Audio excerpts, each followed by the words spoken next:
Welcome back to my channel. Sara D. Flo here, or Sara D. Felice. I go by both names. One represents my past self, and the first represents my current self. And I love both. And I wanted to make a video inspired by Pam Gregory. She is just the most lovely woman I've been following on YouTube for many, many years. She's an astrologer and so much more.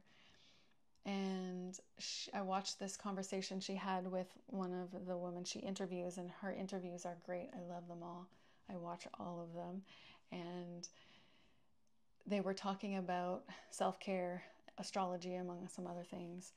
And Pam shared her self-care practice, and I just love it, and I resonate with many of the things that she shared with her self-care practice. And I thought I'm going to share my self-care practice. I haven't done a video like this in a really long time, and I thought it would be fun. So yeah, and I want to just set the context as well. There were periods in my life, particularly 5 years ago, when I was going through what some call a dark night of the soul. And I let a lot of my good habits slip. Like simple things, like didn't bother washing my face, wasn't drinking enough water, just eating not so great stuff. And yeah, my self-care was not on point, not where I like it to be. So I've been making that a top priority over the last several years, let's say, since that, reaching the depths. And so I just wanted to set that stage. If you are someone who's climbing out of the depths of the darkness and wanting to incorporate more self-care and really nurture yourself, understanding that everything starts with ourselves, then I hope you find some inspiration from this video. Okay, so we'll start off. Where should we start, in the morning or the night? Let's start in the morning. So I wake up with no alarm clock, usually, unless I absolutely have to. Then I have this alarm that starts off with just a light going up, like it looks like the sun. And then there's no like beep, beep, beep alarm. You can pick between water or birds chirping.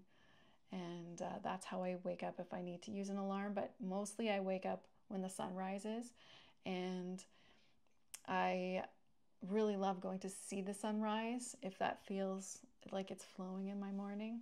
And when I was really in the dark, it was like a non-negotiable. Unless it's raining or it's cloudy, I'm going to see the sunrise. And that would be the thing that would get me out of bed in the morning. So now I'm not as doesn't have to be so strict for me to get to see the sunrises, but when I do, I love it. I love smelling the fresh air in the morning. I love greeting the sun, letting it hit my eyes and just absorbing the sunlight and just getting out in nature. And then I drink some water. And recently, this is kind of another self-care, is making sure to drink enough water. I'm drinking greens right this second. I started writing tracking my water every day, and just to make sure that I'm drinking enough, because sometimes I get busy and my creative zone, and I forget that I have a body sometimes that it needs to eat and drink water. But you can probably relate if you're in the creative zone. So for me, making sure I drink enough water it helps me by tracking it.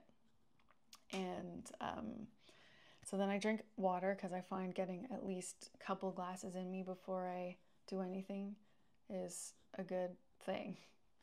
And I really bless my water. I love my water. I drink Kangen water, 9.5 filtered, pure, beautiful Kangen water. I've been drinking that for the past 3 years or so. Even brought the machine in the RV with us. And then I do some yoga. And 20 minutes. Looks like somebody's home. Just let me shut the door real quick.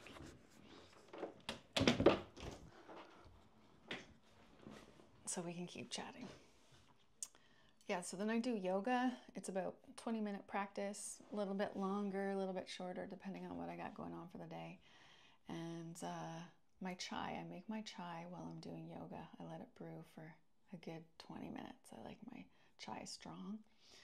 And then I drink my chai, usually with Tim, and we either engage in conversation, inspiring conversation, or we watch a fellow YouTuber like someone like Pam Gregory while we're drinking our chai. And we usually have brainstorming moments and just different creative concepts and strategies and co-creative sparks of inspiration that we're usually writing a lot afterwards as well. And so those, I'm including all of this in my day because all of the morning is my deepest self-care. I make sure I get it right in the morning. And, then I'll do some work or whatever things I have to do around the house. And I go for a walk. And if it's really raining and it's cold, like in the winter, sometimes I just didn't feel like going out for that long. I would do a 7-minute move my body, like dance, do some squats, push-ups, that kind of thing. So there's always some other physical movement. And then self-care, drinking my greens. I limit sugar. I've just been doing a candida cleanse. I usually try to do cleanses in the spring I used to do it every year, and I missed the time in the dark night. I just couldn't do it. So I've done that, which has felt really great. I sleep on grounding sheets. I might go all through up and down and all over the place with the day now, as it's just coming to me.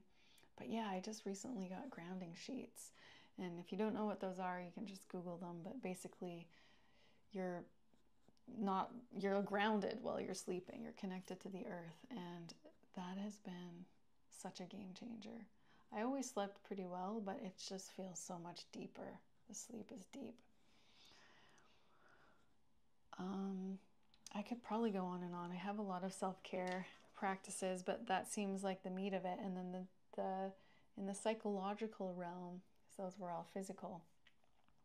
I have since 2008, when I could remember talking about this to my recruits. I used to own a boot camp franchise when boot camps were just starting to explode in popularity.